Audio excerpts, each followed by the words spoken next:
Hello दोस्तों, आप लोग कैसे हो। आज की क्लास में आपका स्वागत है। आज आपको मैं हिंदी ग्रामर में शब्द क्या होता है वो बताने वाली हूँ और वाक्य क्या होता है वो बताने वाली हूँ। तो बच्चों, आप लोग को मैंने जो कल पढ़ाया क्या आप लोगों को बहुत अच्छा लगा था क्या? आप लोग कमेंट में जरूर लिखिएगा और हमारे इस यूट्यूब चैनल को लाइक एंड सब्सक्राइब भी कीजिएगा, ठीक है। और ज्यादा से ज्यादा शेयर कीजिएगा। अगर कहीं दिक्कत हो, कहीं परेशानी हो तो आप हमें बताइएगा। तो चलिए हम अब ये स्टार्ट कर रहे हैं कि शब्द क्या होता है। ठीक है बच्चों, आप लोग रेडी हो? चलिए तो हम लोग स्टार्ट करते हैं शब्द क्या होता है। तो बच्चों हम शब्द स्टार्ट करते हैं कि शब्द क्या होता है ना। शब्द आप लोग को कल भाषा, लिपि और वर्णमाला बताया था, आज शब्द बता रहे हैं। क्या होता है शब्द वो जानेंगे। क्या शब्द? एक या एक से अधिक, एक या एक से अधिक, एक या एक से अधिक वर्णों के सार्थक समूह को, सार्थक समूह या मेल से बनी स्वतंत्र ध्वनि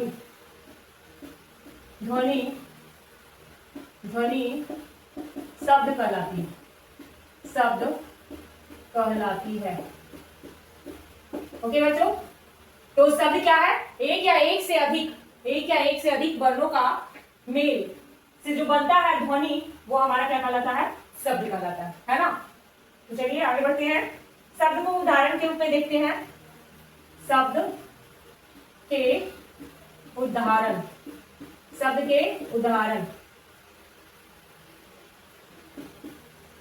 क्या क्या? जैसे कि कमल। क्या? कमल। तो शब्द का ये उदाहरण है। क्या से बना है? ल, कमल है ना। यह एक क्या है? फूल है। यह एक फूल है। ये है ना, यह एक फूल है।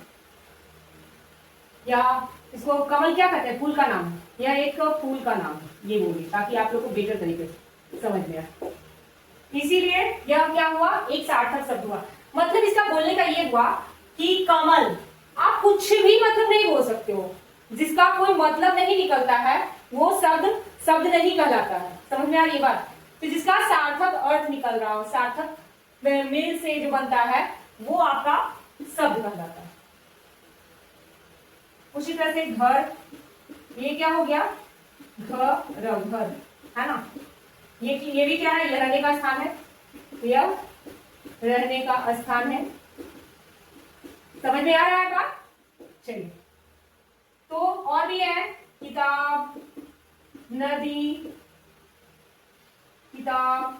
नदी, भारत, लड़का इत्यादि। ओके, तो ये आपका शब्द है। क्या है?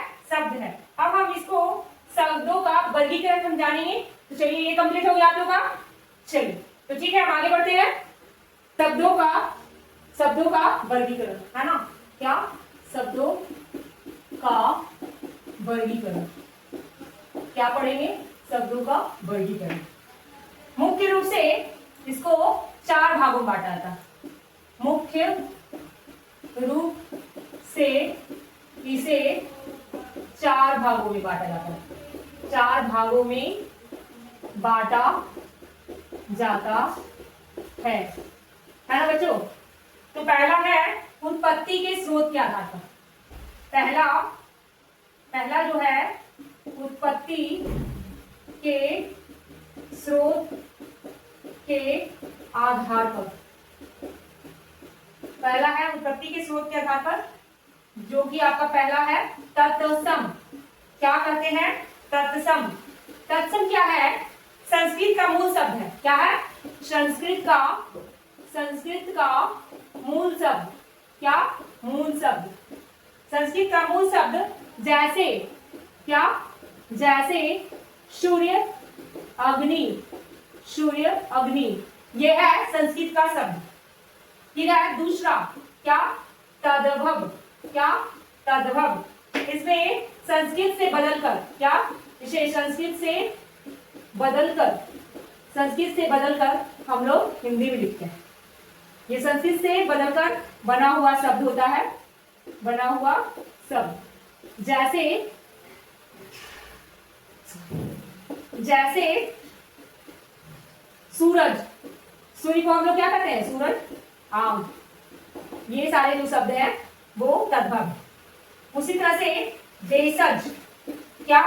देशज नाम ही है देशज, यानी कि स्थानीय बोलियों वाला शब्द, स्थानीय बोलियों वाला शब्द।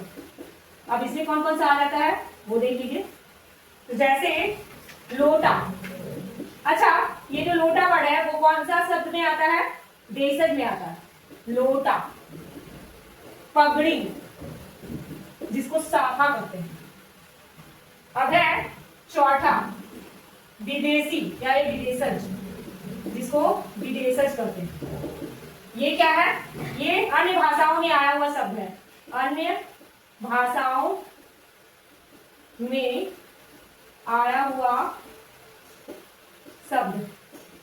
जैसे स्कूल, ये पता नहीं चलता हिंदी या देसी है या तत्सम है या तद्भव है, ये क्या में आता है? विदेशज में आता है। स्कूल, डॉक्टर, है ना?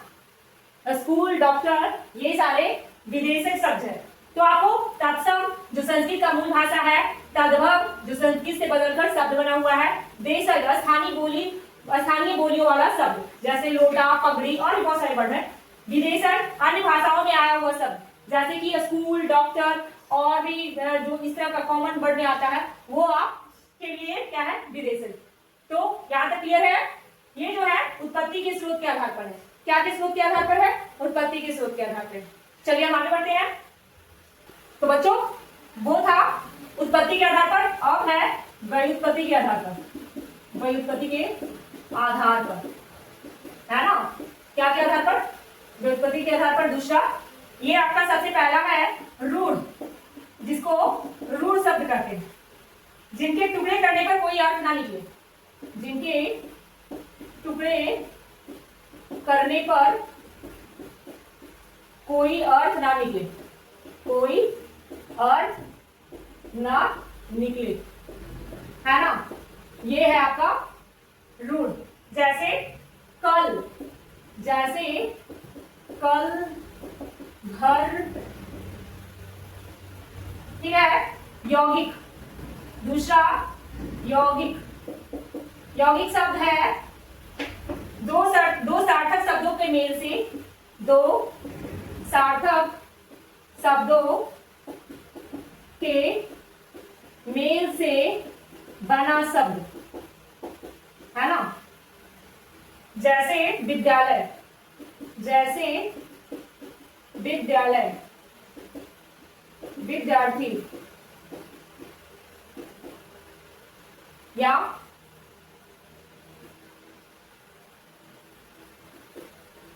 गणपति। इसी तरह से और भी बहुत सारे वर्ड हैं।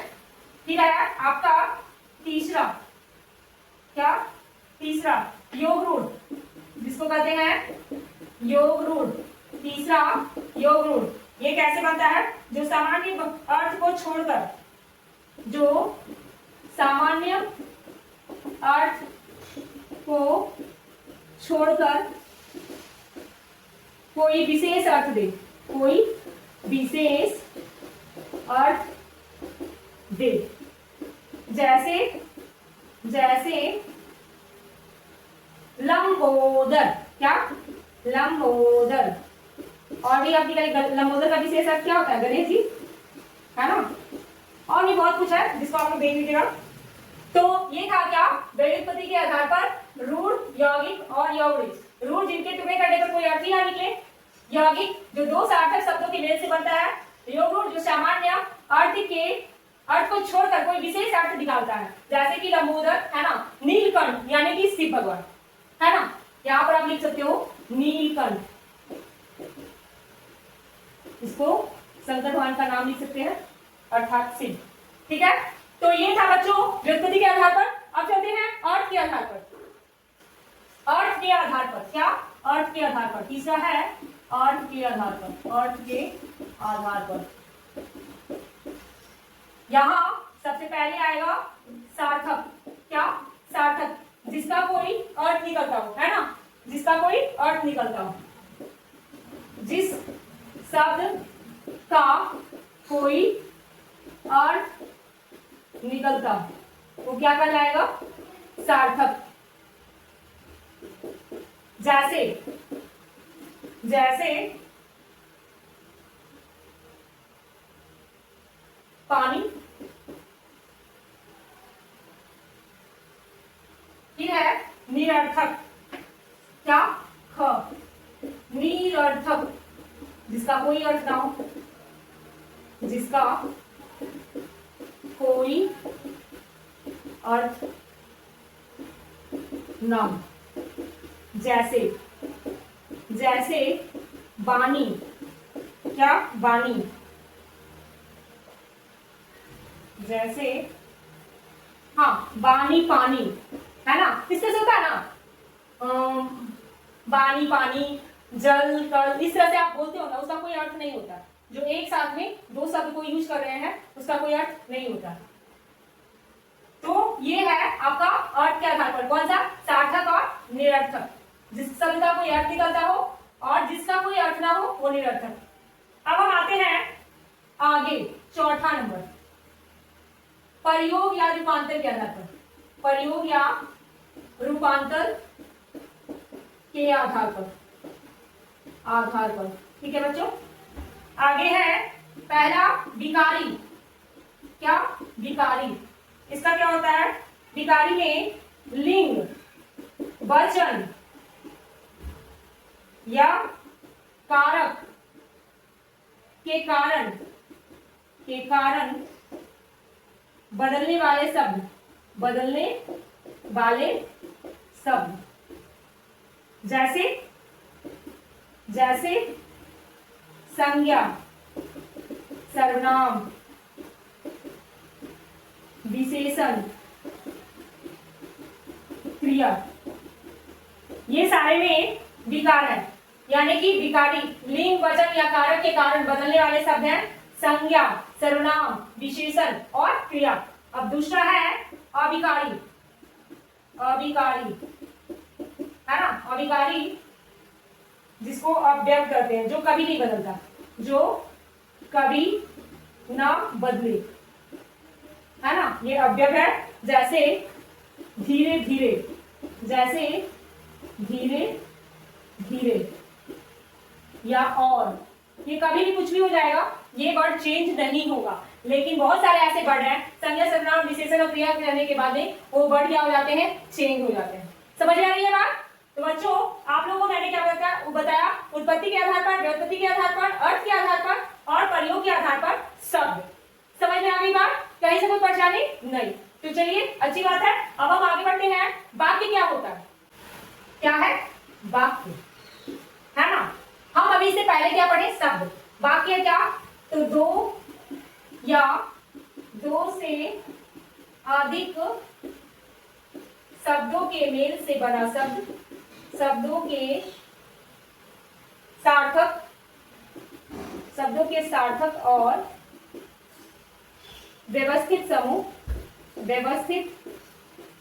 समूह को वाक्य कहते हैं।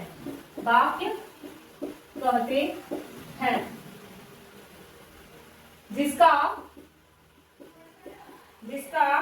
पूरा अर्थ स्पष्ट हो, पूरा अर्थ अस्पष्ट हो।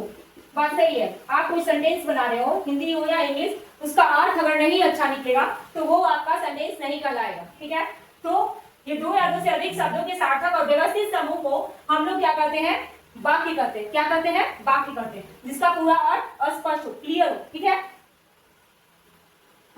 उदाहरण के लिए आप देख लीजिए, जैसे राम आम खाता है, जैसे मैं किताब पढ़ती हूँ, है ना। ये क्या है? इसका अर्थ आपको समझ में आ रहा है? आ रहा है ना? इसका अर्थ आपको समझ में आ रहा है बच्चों? चलिए, तो इसका अर्थ समझ में आ रहा है, तो ये क्या है? आपका सेंटेंस है, यानी कि वाक्य है। गलत तरीके से लिख देते हैं। हूँ पढ़ती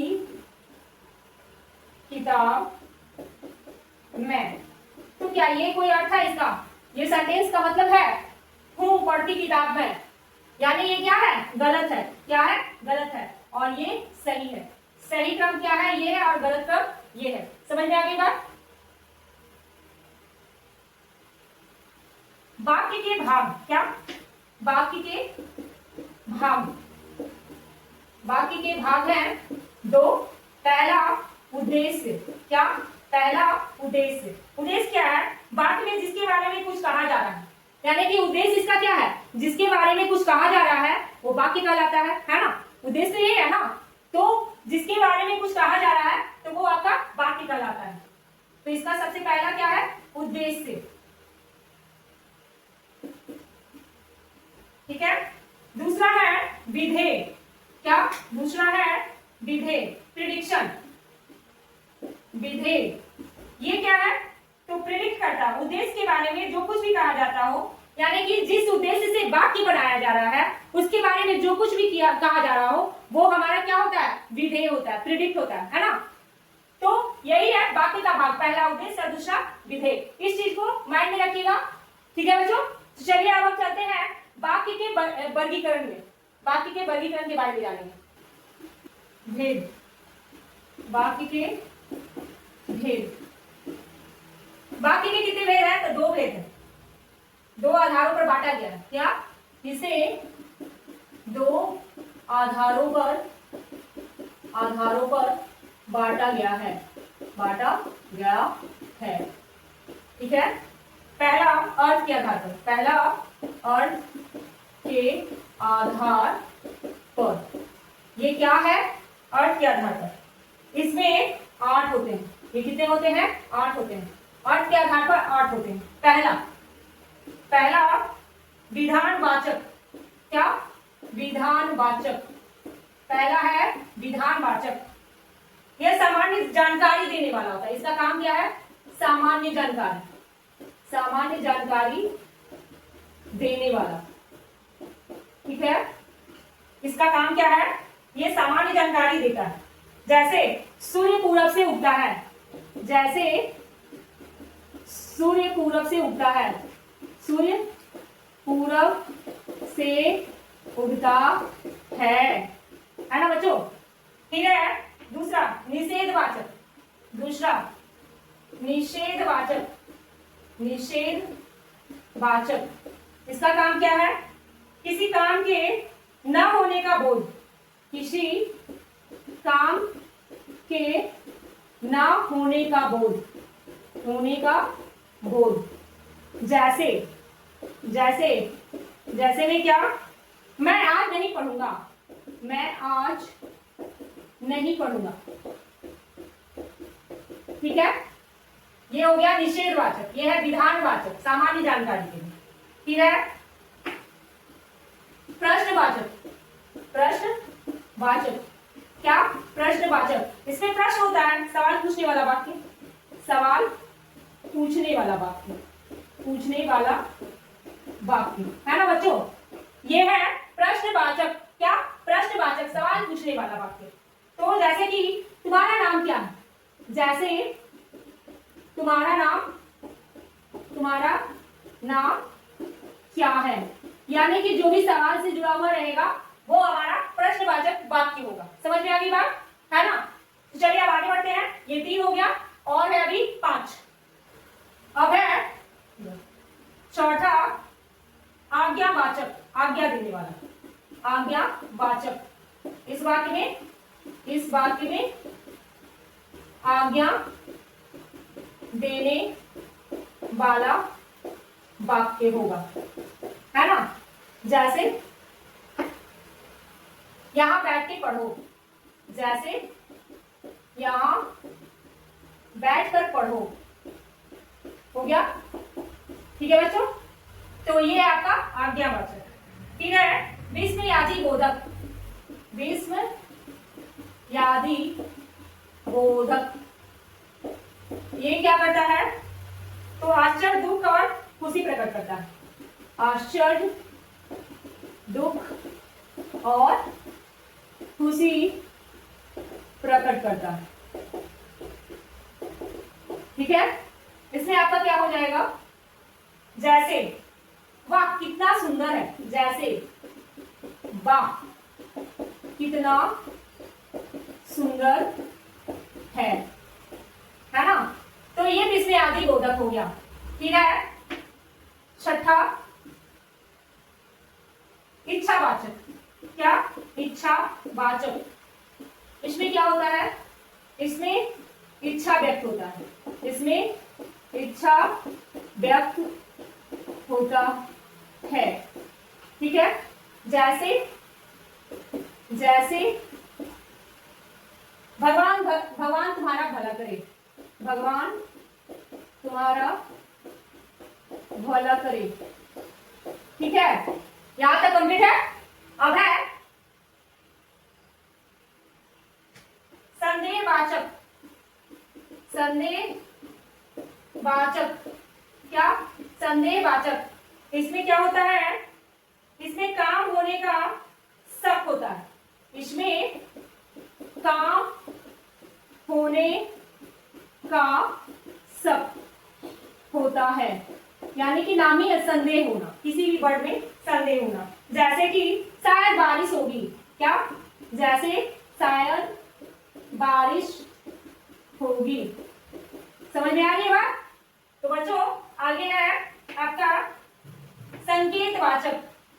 क्या, संकेतवाचक, संकेतवाचक।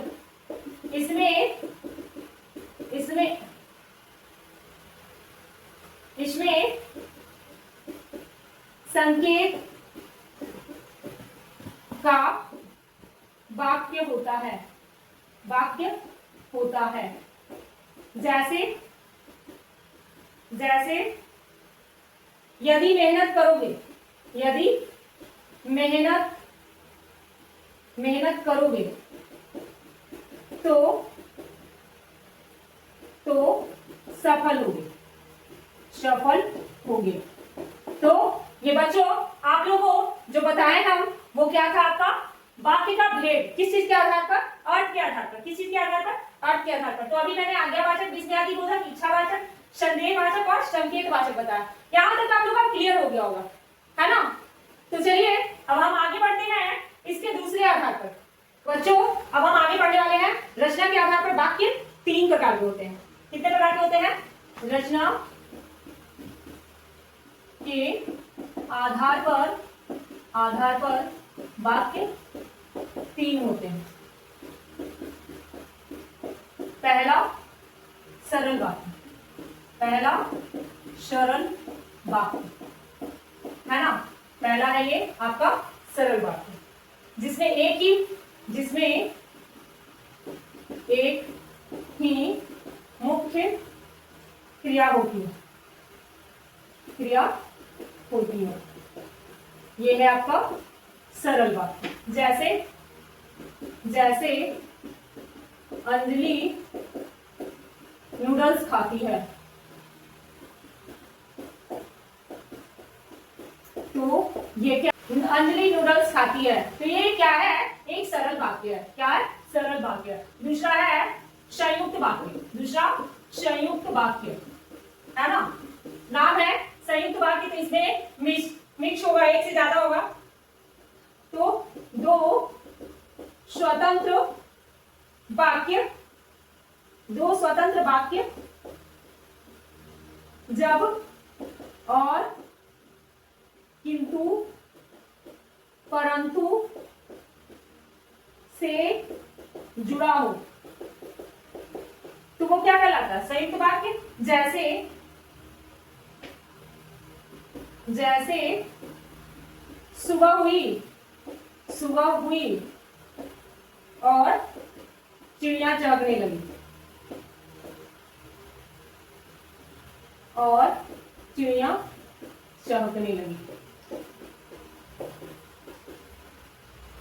अब है तीसरा मिश्रित वाक्य।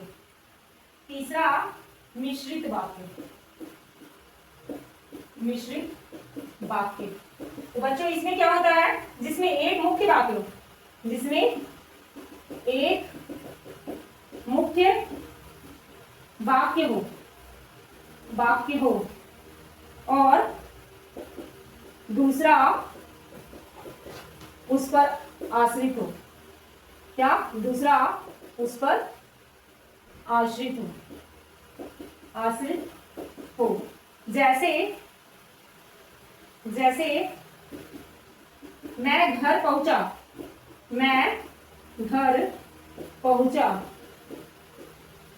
और वह चला गया। नहीं, मैं घर पहुंचा वैसे ही वह चला गया। तो इस तरह से जो होगा आपका वो सरल वाक्य, संयुक्त वाक्य और मिश्रित वाक्य, जिसमें एक ही मुख्य क्रिया होती है वो आपका सरल वाक्य होगा। जो संयुक्त वाक्य, दो स्वतंत्र वाक्य जब और किंतु परंतु से जुड़ा हो वो आपका संयुक्त कहलाता है। और मिश्रित जिसमें एक मुख्य वाक्य होता है, दूसरा उस पर आश्रित होता है। जैसे मैं घर पहुंचा वैसे ही वह चला गया। तो यहाँ पर आपका और सारे वाक्य के भेद मैंने बता दिए और साथ में सभी को भी मैंने कंप्लीट कर दिया। तो उम्मीद है कि आप लोगों को आज की क्लास अच्छी लगी होगी और आगे की क्लास में चलेंगे तो बाकी सब व्याकरण के बारे में जानेंगे। तो आज की क्लास हमारी यही खत्म होती है। आप कमेंट में शब्द और वाक्य का एग्जाम्पल दीजिएगा और आज की वीडियो में आप लोग बने रहे इसके लिए मैं सदा ही आभारी रहूंगी। धन्यवाद।